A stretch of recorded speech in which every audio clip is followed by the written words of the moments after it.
So he sent the transmission. Seems like he had a way of IDing who's symptomatic. But what was he trying to say? Snail. Yes, of course. It all makes sense now. Do not let anyone showing symptoms get outside. As infection progresses, it triggers an overwhelming urge to get out in the open. That's the parasite controlling them. Once outside, the birds will feed on infected bodies, spreading the parasite on land.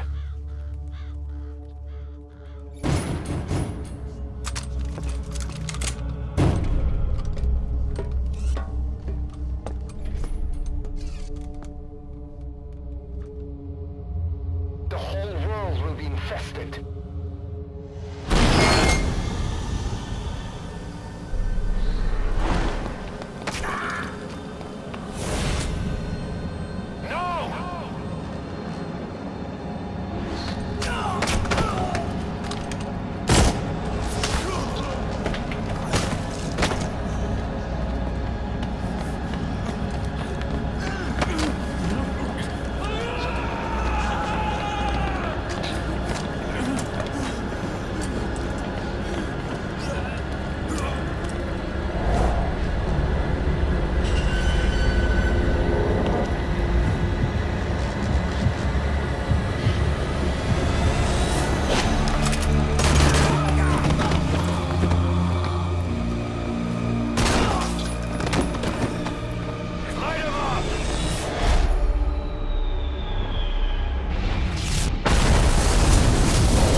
You have to shoot, boss. We can't let them outside. Damn it. We can't allow any contagious individuals to leave. Shoot, Snake!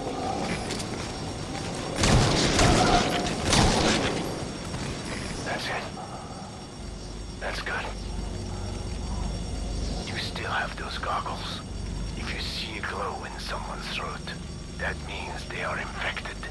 And all you can do is give them a quick death.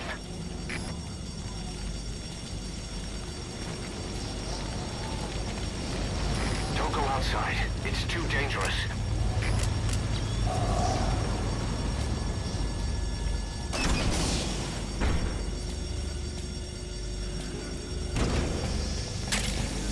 He's infected. Kill him, boss. We can't save him now. Man. I'm sorry.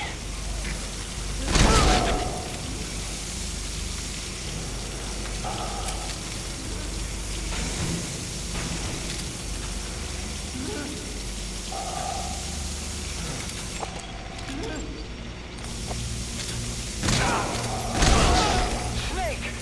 You just killed your own... Emmerich, what the hell? Nobody asked for your opinion. You expect me to just stand by and watch this?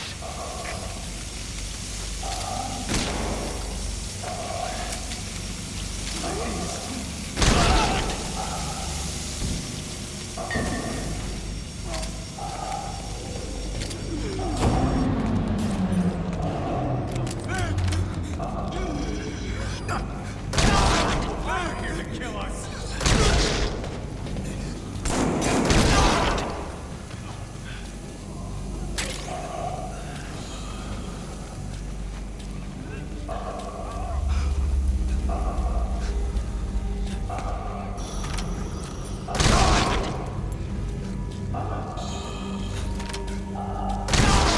You're insane, Snake! He was one of your men! yourself said we're a family. Or was it all lies?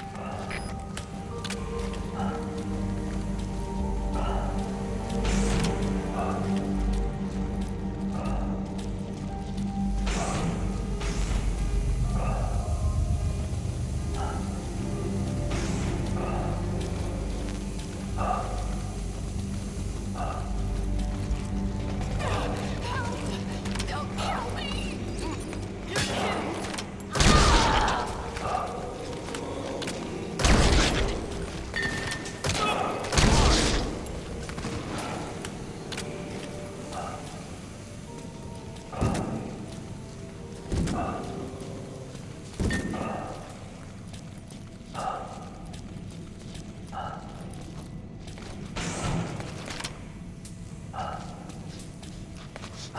Please, kill me, boss! Shooting your own men. That's not the big boss I knew.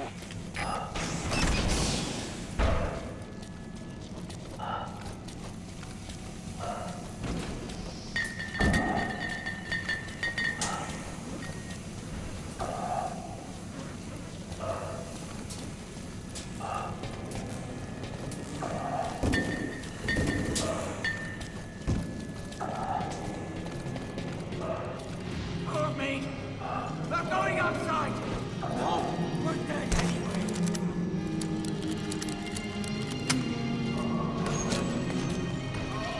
Boss! Boss! Hey, let's let the boss decide. We live and die by your order, boss. Boss!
Carry the rescue team member to the exit.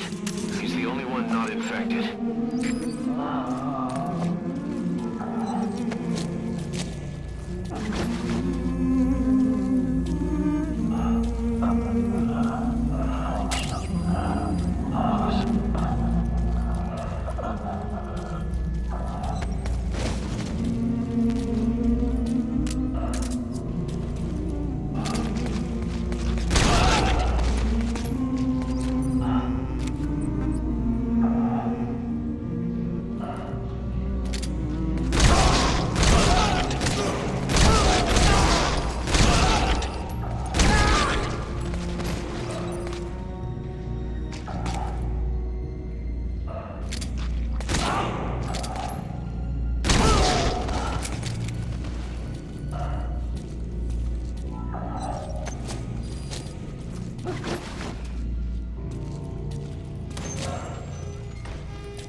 Got a survivor. Unlock the door.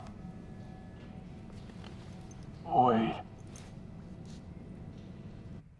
I don't think I made it after all.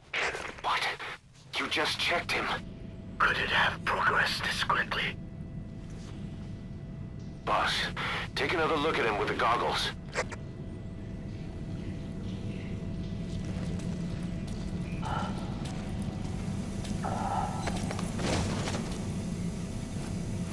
He is infected.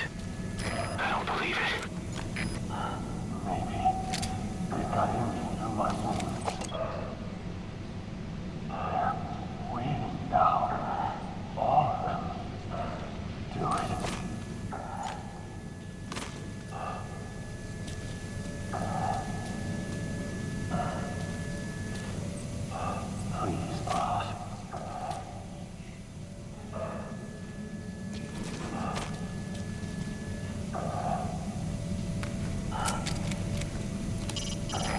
Time to kill, boss. No one can be allowed to leave.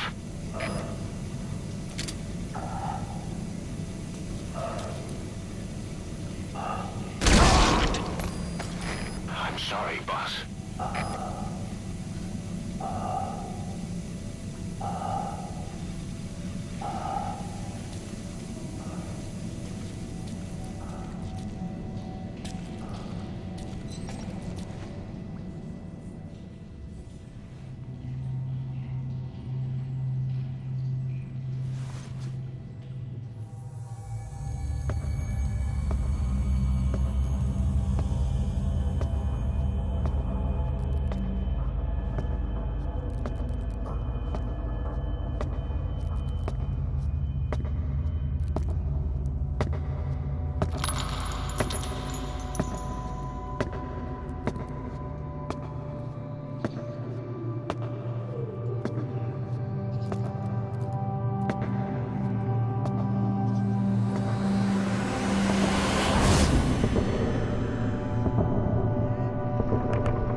There's nothing we could have done for them. We're all grateful, boss.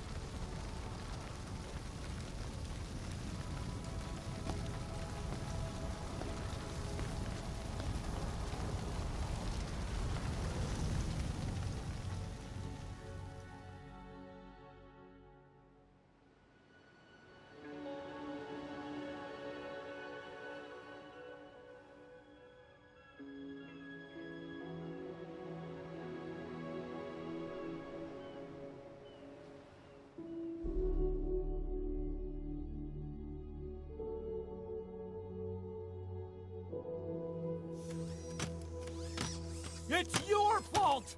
They're dead because of you! What? He's right. I killed him with my own hands. They were on your side! I'm on your side! And you turned them all to ashes!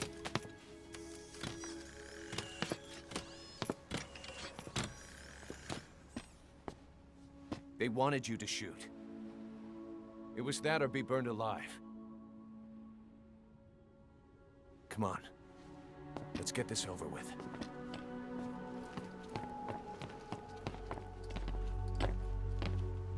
Wait.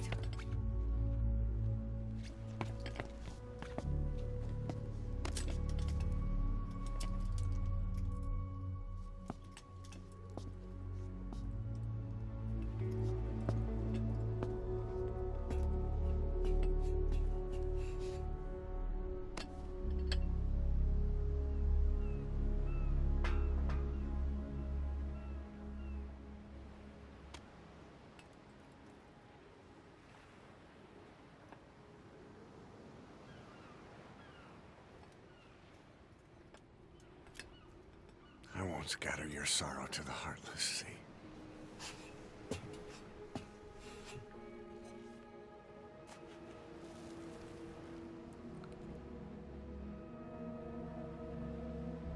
I will always be with you. Plant your roots in me.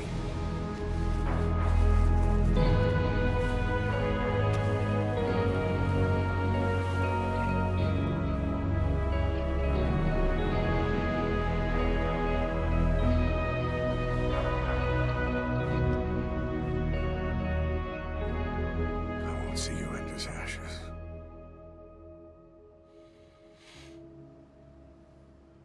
You're all diamonds.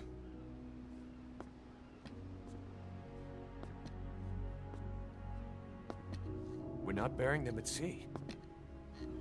What then?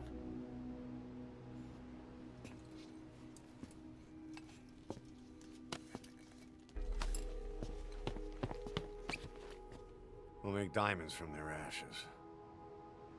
Take them into battle with us.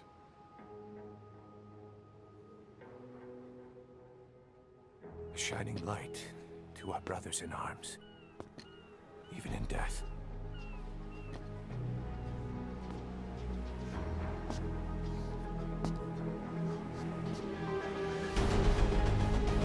We are diamond dogs.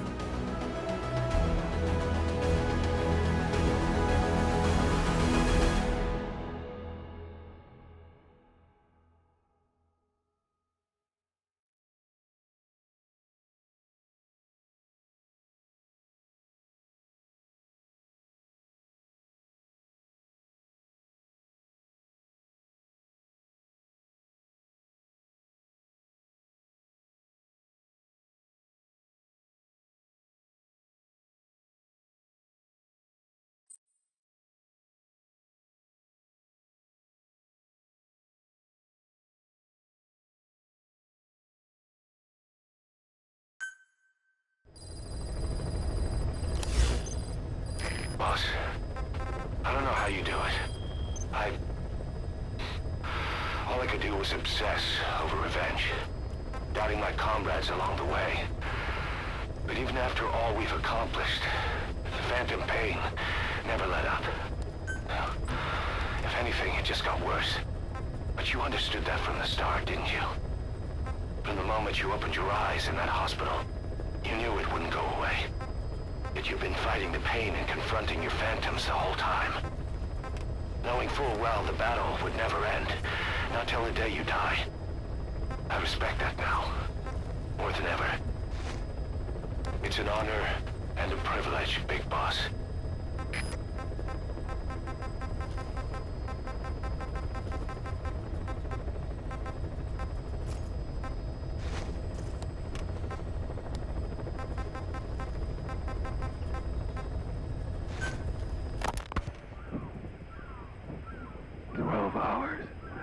After exposure to the blood of a symptomatic colleague, I found myself making my way up the stairs to this room.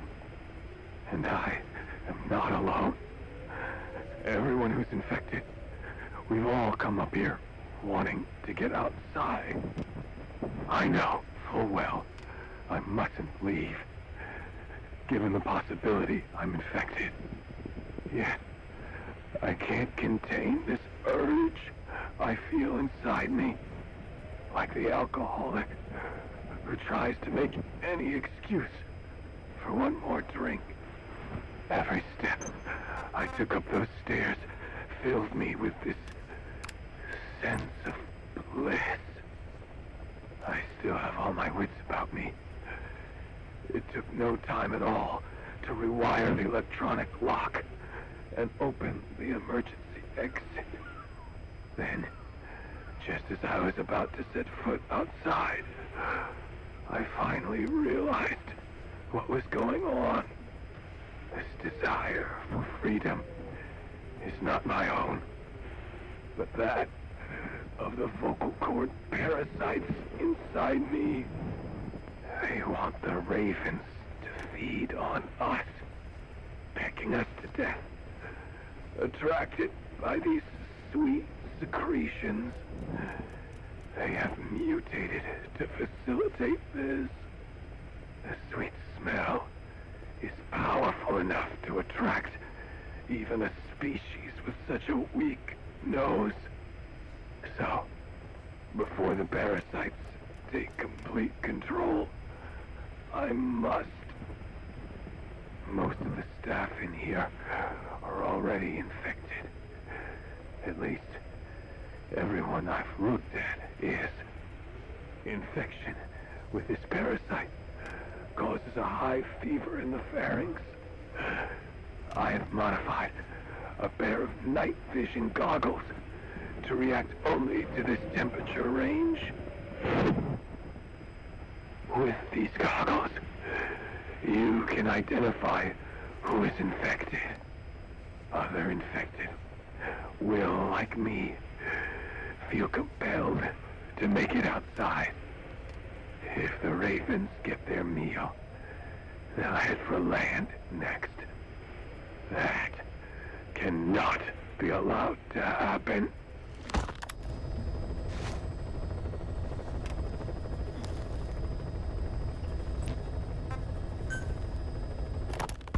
The whole idea of the vocal cord parasites was that they'd only copulate once exposed to a specific language over time. But the parasites infecting our men in the laboratory laid their eggs straight away. The larvae were eating their lung tissue almost immediately. What kind of mutation was it? Those who were infected and cured still carried the vocal cord parasites in their throats. They were still there, but the males had been rendered female by the Wolbachia, and copulation could not occur. So we thought, but it is the Wolbachia that mutated. Not the parasites? You remember I told you the Wolbachia attempts to maximize its number of female infected hosts? Yes, hence the male-to-female transformation. Precisely. But other Wolbachia strains use different methods. Cytoplasmic incompatibility, killing the males, and parthenogenesis. Parthenogenesis? Aphids? Aphids use that to reproduce via females only. Very good. The females lay their eggs without a male present, creating clones of themselves in explosive numbers. Parthenogenesis was originally a means for an organism to take maximum advantage of abundant resources by increasing its numbers. Certain strains of Wolbachia force this to occur, to create more and more infected females. And that's why our men develop symptoms in the blink of an eye. Wolbachia causing parthenogenesis is common in parasitic wasps. Of course, the Wolbachia I introduced to you men did not have this characteristic, but I believe the mutation, whatever it was, caused it to force parthenogenesis in its host, the vocal cord parasites. The Wolbachia we used to prevent egg laying became the agent of limitless reproduction. There's something else. The symptomatic infected in the laboratory all wanted to get outside, even knowing there was napalm waiting for them out there. You said the parasites made them act that way, but parasites controlling humans. Is it You possible? can deploy a buddy from the ACC before a mission, or from your iDroid. Think carefully about the mission's objectives before deciding who you'd better take along. If you develop specialized equipment for them, they'll be able to help you out in even more situations. Never foresaw they might control humans. Until I heard the things your man said. You mean the researcher on the top floor? The bit about, I'm not a snail. Yes. Among parasitic worms, there is a genus called Leucochloridium that uses snails as intermediary hosts. As you know, snails prefer dark, gloomy environments. But once parasitized by Leucochloridium, they desire to be in the light. And that is not all. The parasitic worms thrust themselves into the snail's antennae, making them swell to abnormal size. The snail, meanwhile, frantically wiggles his antennae as the parasites squirm inside. The swollen, wriggling antennae soon resemble caterpillars. I don't get it. It is so they can be eaten by birds. Leucochloridium needs a bird as its definitive host. To breed, they require their snail host to be snapped up by a predator. So they make the humble snail appear to be a delicious caterpillar and lead it to somewhere in open sight. So you mean the staff trying to get outside Was so the birds could pick at them. The parasites altered their mental state, making them crave higher places and to be outdoors. I can only surmise that both the Wolbachia and the parasites mutated before the ancestors of the vocal cord parasites infected humans. Their hosts were birds. What we saw in the laboratory was some throwback to that time. The parasites attempting to make birds their intermediary hosts. It sounds insane. A praying mantis that is host to a parasitic hairworm will dive into water and drown itself, just so the hairworm can lay its eggs in water. Rats infected with Toxoplasma gondii lose their instinctive caution and run right up to cats.